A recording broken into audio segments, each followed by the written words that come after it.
untuk tadi membangun risk culture. Nah, dalam turunannya adalah risk based thinking yang paling penting. Bagaimana teman-teman dari lini pertama basis berpikirnya yang penting tuh, ya. Kemudian potret budaya risiko di teman-teman ini sekarang sangat di bawah sekali, Pak. Nah, kenapa itu terjadi? Ya, ini yang penting. Kenapa terjadi? Tadi kita mengatakan apa sih risiko? Tadi Pak Masud sudah mengatakan risiko. Risiko adalah potensi kerugian. Ya. Kita bukan lagi potensi. Berapa kerugian kita sekarang? Ada yang tahu nggak berapa kerugian Indofarma per Desember 2024? Kenapa kira-kira terjadi di Indofarma seperti ini? Rugi sampai negatif equity 1,1 T. Sebetulnya itu dimulai dari strategi holding yang salah. Kami ditugaskan berpindah bisnis dari manufaktur farma menjadi alkes dan herbal. Di situ udah ada kesalahan, Pak. Di strategiknya udah salah. Karena ketika kita disuruh pindah, kami nggak punya kompetensi itu, Pak. Nggak punya mesinnya, nggak punya herbal, ya mesin kita baru sebatas ada aja kan. Dan marketnya herbal juga masih belum terbentuk. Kita dipaksa ke sana switching. Nah, di situ mulai kesalahan penyusun pembagian bisnis switching itu nggak mudah sebetulnya. Melakukan perubahan produk tanpa diikuti oleh dukungan infrastruktur. Itulah sebetulnya awal malapetaka daripada Indofarma. Dan ini saya suarakan kepada Danantara. Jadi kemarin diskusi dengan holding, saya ditawarin produk, saya nggak mau, saya tolak. Nggak mudah gitu. Jadi dalam perspektif yang lebih besar, jadi bukan karena hanya Indofarma yang salah. Tapi dalam konteks strategik, kita pun sudah kurang diukur kemarin risikonya, Pak, kalau switching produk. Itulah potretnya. Jadi potretnya budaya risiko memang di Indofarma lagi dalam kondisi yang paling bawah, ya. Tapi itu saya minta ditinggalkan dulu. Kita hari ini belajar bagian dari membangun budaya risiko yang lebih baik di Indofarma. Kenapa bisa dilakukan? Kalau diperbankan itu ada 4 pilar manajemen risiko. Yang pertama itu adalah sebetulnya satu adalah pengawasan aktif BOD dan BOC nih. Ini paling penting nih. Kalau BOD dan BOC-nya nggak aktif, udah selesai. Kalian kan pasti ikut. Nggak ikut sama BOD, ntar dipindahin, dirotasi. Iya kan? Diturunkan pangkatnya. Non-job. Iya kan? Jadi kalau apalagi BOD ini, kalau BOD-nya nggak aktif, bicara tentang risiko ya hancur, udah. Nah, kalau di sini udah hancur, agak repot ya, agak repot. Makanya sebetulnya Pak Roni di level atas juga perlu, Pak.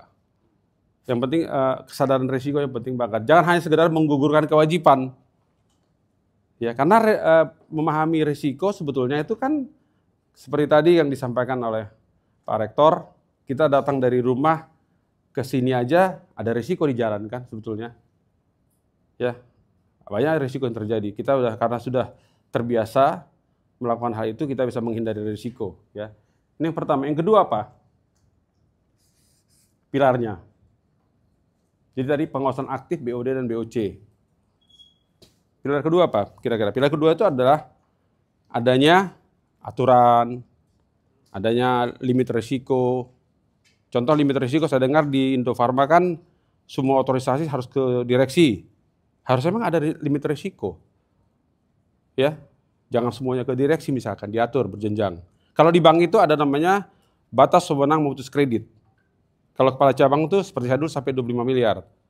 Dikasih, jangan semuanya ke direksi, nanti nggak jalan operasional. Jadi ada namanya aturan ya, aturan, ada limit risiko dan lain-lain sebagainya. Kebijakan. Nah di Indofarma gimana kebijakan ini? Sudah lengkap belum? Ya, udah ada belum? Nah yang ketiga adalah yang hari ini kita pelajari nih. Ini bagian dari MR4 adalah bagaimana mengidentifikasi risiko, bagaimana mengukur risiko, bagaimana memantau risiko, bagaimana memitigasi risiko atau mengontrol. Mitigasi atau kontrol. Hari ini kita di sini. Ya. Dan yang keempat nanti adalah aspek internal control atau SKY ya. Tadi yang Pak Rektor katakan ada 3 lini pertahanan, first line of defense, second line, dan third line. Inilah kalau di bank itu saya kira sama aja. 4 pilar ini harus menjadi harus hidup di perusahaan, di BUMN. Kalau ini nggak ada, apalagi yang tadi yang di sini yang hancur, ya di sini kan akan hancur semua nih. SKY kan di bawah direksi, dipanggil sama lah auditnya misalkan udah jelas nih membuka masalah, dipanggil nih Pak Beni, ini gak usah buka ya. Siapa kata Beni, gitu kan? Kalau kau pindah ke Irian Jaya katanya, kalau di cabang-cabang yang di bank gitu, dan itu terjadi, itu namanya lingkungan risiko ya. Risk environment. Kalau risk environment-nya nggak mendukung, akan berantakan. Nanti bagaimana kita merespon risiko itu masing-masing harus belajar juga. Jadi hari ini kita bicara di sini, bagaimana kita memitigasi risiko. Ya, risiko itu kan ada yang bisa diperkirakan, ada yang tidak bisa diperkirakan, atau yang expected dan unexpected loss. Kalau di bank, yang expected itu di-chart dalam bentuk pricing.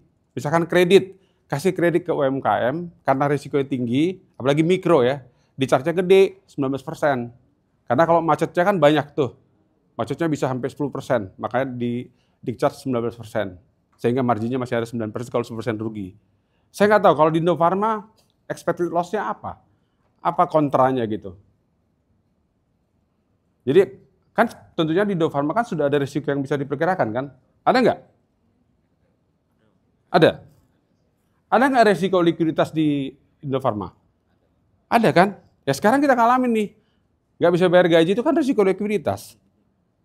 Nggak bisa bayar vendor kan resiko likuiditas. Cash flow-nya minus. Makanya harus di-manage cash flow. Nanti di finance, siapa orang finance ini? Bu Rina nggak ada ya? Nggak ikut ya? Orang finance yang ikut siapa? Oh, Cibitung ya. Oke. Oh ya. Jadi nanti di kita tinggi juga loh risiko likuiditas di Indofarma. Makanya kemarin sampai kita kondisi kita sekarang kondisinya sudah sempat digugat mau dipahitkan dulu Pak Indofarma. Saya ditugasin untuk menghidupkan Indofarma gitu Pak ceritanya ini Pak.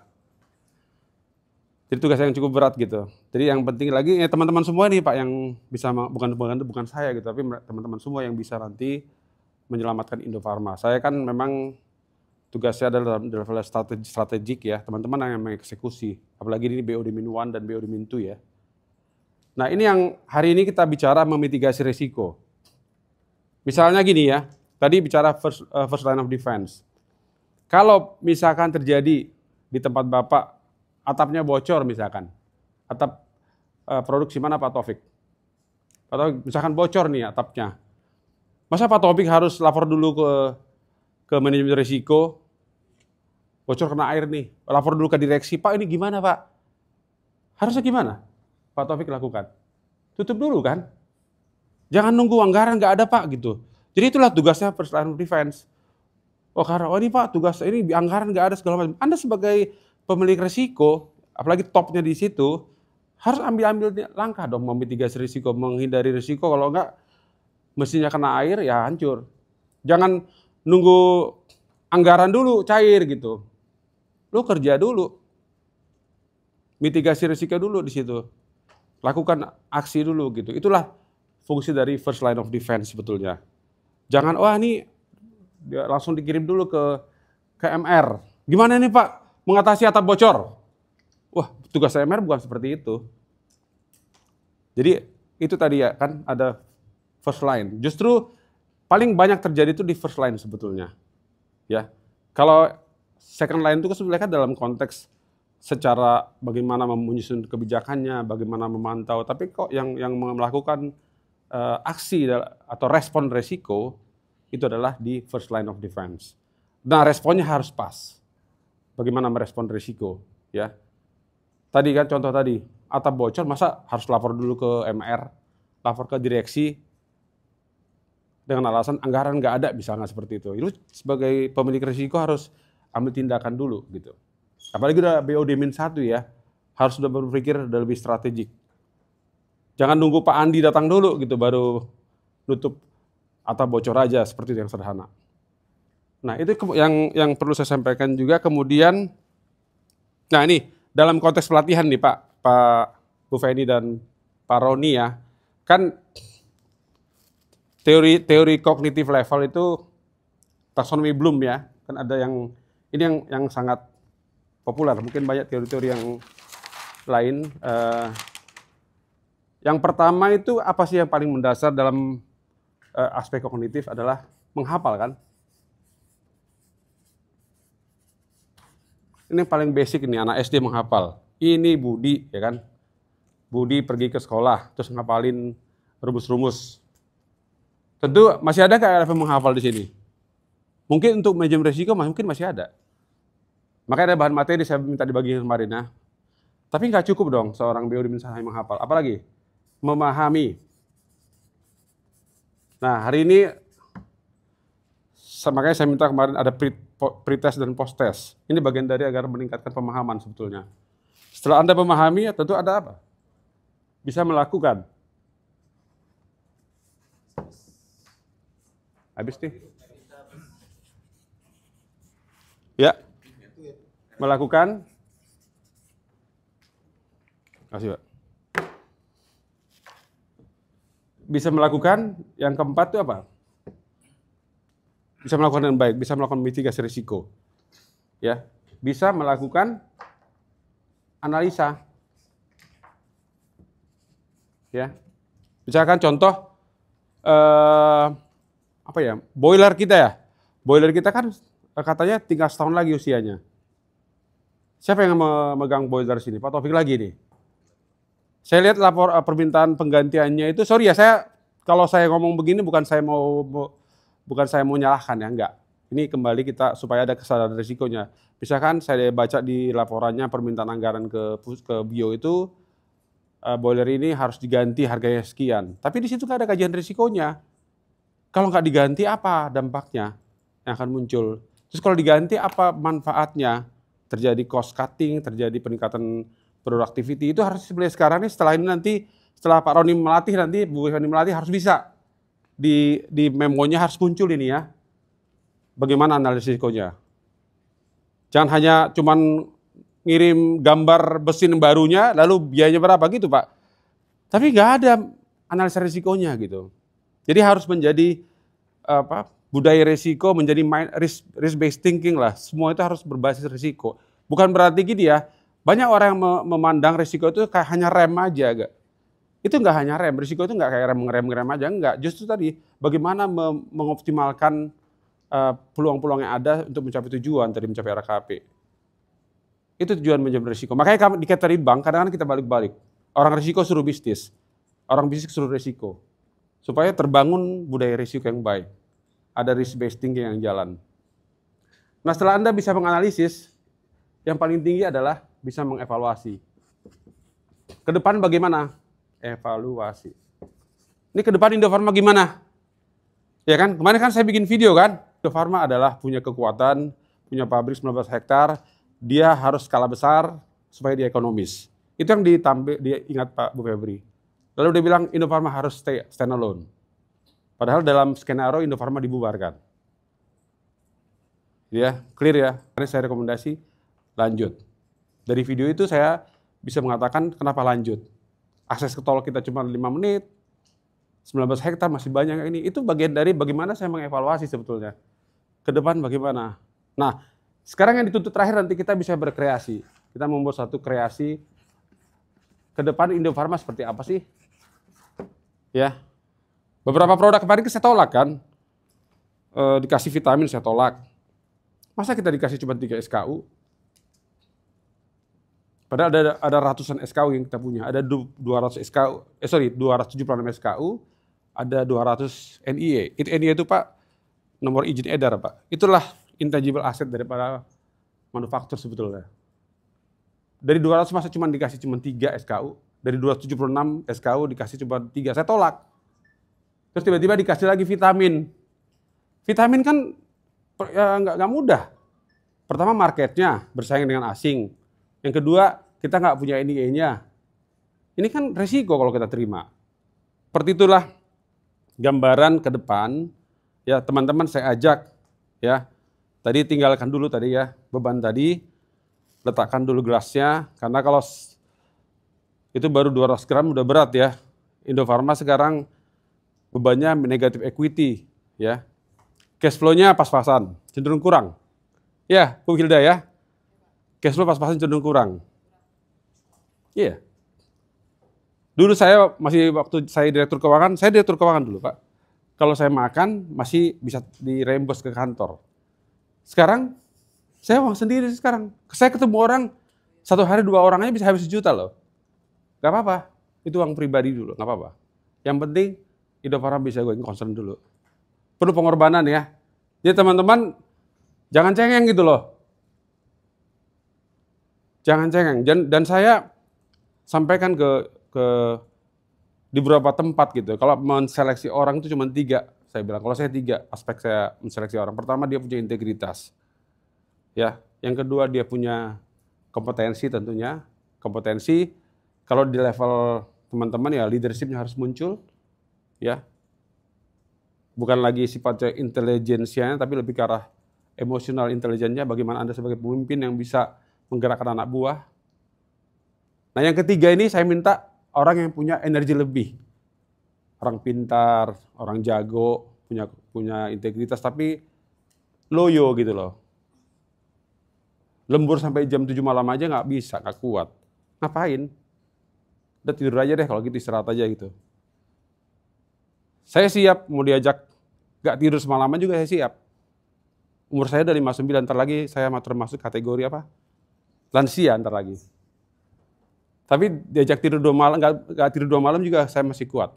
Kenapa? Bukan karena saya berbeda dengan yang lain, karena motivasi aja sebetulnya, ada motivasi. Dan saya yakin teman-teman semua di sini siap untuk itu. Siap nggak untuk itu? Siap. Siap ya untuk kita bertarung untuk Indofarma. Jangan sampai nanti Indofarma cuma jadi monumen di situ. Di sini pernah ada manufaktur namanya Indonesia Farma. Mau nggak seperti itu? Nggak mau kan? Saya aja baru setahun di Indofarma, ya sekarang baru 1 tahun 1 minggu ini. Saya perjuangkan. Dan saya senang kemarin Bu Febri bilang, ini perlu saya sampaikan teman-teman. Dia bilang begini, saya baru yang kedua datang ke sini. 1 Garuda, Indofarma yang pertama sebetulnya saya datang. Kalau saya datang, berarti saya selamatkan. Itu ini ya. Tepuk tangan dulu dong buat kita semua. Kemarin beliau bilang gitu loh. Jangan dia semangat, kita nggak semangat. Gitu. Jadi itu message yang ditangkap. Saya hanya pengen mempertahankan Indofarma. Dan juga holding sebetulnya Pak. Kalau Indofarma selamat kan holding juga selamat Pak. Gitu. Jadi hari ini saya minta teman-teman bisa melakukan analisa, bahkan evaluasi ya. Dituntut sebetulnya sampai bisa berkreasi untuk menciptakan apa sih produk-produk baru di tempat masing-masing, apa sih kreasi Bu Hilda ini kreasinya bagaimana bisa membangun image Indofarma yang kalau diklik Google semuanya korupsi, demo, aduh. Coba dicari cara dengan yang murah ya. Oh Pak nggak ada anggaran nggak bisa. Lu harus bisa cari cara yang murah tapi bisa membalikan image daripada Indofarma. Ya, jadi kami itu dulu disuruh bikin alkes Pak, tapi kita nggak punya kompetensinya, ya hancur Pak. Jadi trading yang terjadi macam-macam lah Pak. Jadi hancur lebur. Herbal sebenarnya potensi ya, herbal lah. Tapi memang marketnya belum terbentuk, makanya kita kemarin bicara mungkin tahap pertama kan diekstrak lah kita, ekstrak. Saya melihat perspektif bisa marketnya ke UMKM juga nantinya. Kita kembangkan UMKM. Jadi kita harus memperkuat posisi Indofarma seperti Astra. Astra itu kuat karena dia punya banyak UMKM yang dibina. Ya. Jadi punya kaki-kaki gitu. Jadi orang yang hanya berdiri sendiri tanpa punya kaki yang banyak itu nggak kuat pondasinya. Nah, mari kita bangun pondasi Indofarma. Bagaimana kita membangun UMKM, juga kemudian bagaimana saya mengembalikan Indofarma ini menjadi manufaktur. Kalau bisa nanti semua obat generik di Kimia Farma maupun di tempat-tempat lain itu diproduksi di Indofarma, sehingga terjadi economy of scale. Berapa sih unit sih kita bisa produksi? Kita bisa kan produksi sampai 3 juta unit, 3 shift. Tapi pada level berapa, di angka berapa kita mencapai break-even point. Nah, saya kira itu yang pengantar. Nanti kalau saya terlalu panjang, nanti Pak Roni keenakan, nggak ngajar dia. Saya Bu Venia. Nah, yang penting lagi tadi, tolong dari Anda sebagai first line of defense, ya. Kalau yang second line itu kan nggak sehari-hari, Bapak Ibu sekalian yang melakukan respon risiko setiap hari, melakukan mitigasi risiko setiap hari. Jangan jadikan laporannya Pak Kepala Divisi GM-nya risiko ini hanya sebagai sebagai ini aja, hanya dibaca, nggak dilakukan. Ya, Anda sebagai risk owner yang paling ujung tombak itu. Audit, apalagi audit, dia third line. Janganlah sampai ke audit lah kalau bisa. Ya, kalau bisa temuan audit sedikit mungkin. Walaupun audit itu kan KPI-nya temuan sebanyak mungkin, Pak. Atau penyelesaian audit lah. Saya kira itu mungkin dari saya. Sekali lagi terima kasih Pak Rektor. Nah, bagaimana membangun Indofarma ini juga nanti akan dilirik oleh Pak Prabowo sebagai mesin manufaktur untuk memproduksi obat yang layak terjangkau untuk masyarakat. Semoga Indofarma bisa memproduksi obat yang layak terjangkau untuk masyarakat. Itu aja lah, nggak usah. Margin tipis-tipis aja nggak apa-apa, asal volumenya gede gitu. Ngapain margin tebal tapi volumenya kecil? Mending kita margin tipis tapi lebar. Saya kira itu dari saya, ya. Agak panjang sedikit, tapi mudah-mudahan bisa ditangkap teman-teman. Dan tadi muncul satu kesadaran risiko, muncul budaya risiko yang baru nanti. Ya, potretnya sekarang kita berada di bawah sekali. Kita akan menuju kepada budaya risiko yang lebih baik. Ya, nanti teman-teman bisa tadi di sini bisa mengevaluasi, bisa berkreasi, bisa merespon risiko dengan baik, sehingga Indofarma berjaya kembali. Setuju? Setuju. Terima kasih. Dengan ini saya langsung buka, Pak. Baik, dengan begitu teman-teman semua dengan semangat, ya, acara pelatihan hari ini topiknya adalah teknik memitigasi risiko. Ya, semoga yang diterima bukan sekedar menghafal, tapi pada sudah level 6 bisa berkreasi, ya. Karena di level 6 inilah kita nggak bisa dikalahkan oleh AI. Kalau menghafal AI lebih jago, menganalisis AI lebih jago. Jadi di sini Anda jangan sampai kalah dengan AI di bidang berkreasi. AI belum bisa berkreasi. Demikian, dengan ini resmi kita buka pelatihan ini. Sampai nanti sore, tolong nanti konsentrasi, keterlibatannya penting. Sayang sekali kalau Anda nggak terlibat, rugi. Ya, ini penting sekali dan ini mahal. Hanya memang saya minta tolong ke Pak Rektor, bagi yang memang harus memerlukan sertifikasi, Pak, seperti di manajemen risiko mungkin perlu juga ada sertifikasi, Pak, supaya memang kan ada syarat tuh, Pak. Seorang kepala divisi manajemen risiko harus punya sertifikasi. Indonesia Institute Health Learning Institute, semoga apa yang hari ini dipelajari bisa menjadi bekal untuk membangun budaya risiko Indofarma ke masa yang akan datang.